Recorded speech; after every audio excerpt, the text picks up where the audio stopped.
কিসের নামাজ পড়বো? গরমে দৌড়ে ছেলে নিয়ে আসি নামাজ পড়তে, জুমাতুল বিদা ইবাদত করতে। কোনো ইবাদতের পরিবেশ আছে নাকি যাইতুল বাতুল মুকাররমে? হ্যাঁ, আপনি অন্য বিতর্কিতের ইবাদতখানে যাই দেখেন, প্রত্যেকটাই এসি লাগানো আছে। লক্ষ লক্ষ টাকা ভাড়া পাই, লক্ষ লক্ষ টাকা ইনকাম। ওই এসি লাগাইতে সময় লাগে নাকি?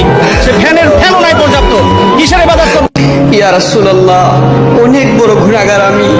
শুনেছি প্রত্যেক দিন নাকি ফেরেশতারা আপনার সামনে নামায় আমল হাজির করে। জানি না রে নবী, আমার আমল নামা থেকে আপনি কতটা কষ্ট পান। সেই উম্মত হতে পারি নাই। ফিলিস্তিনে ভাই বোনদের রক্ত ঝরছে, কিছুই করতে পারছি না।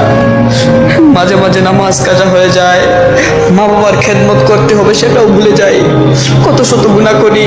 তবে রে নবী, একটা কথা সবসময় মনে মনে ভাবি, ইয়া রাসূলুল্লাহ, আপনাকে বড্ড ভালোবাসি, আপনাকে বড্ড ভালোবাসি।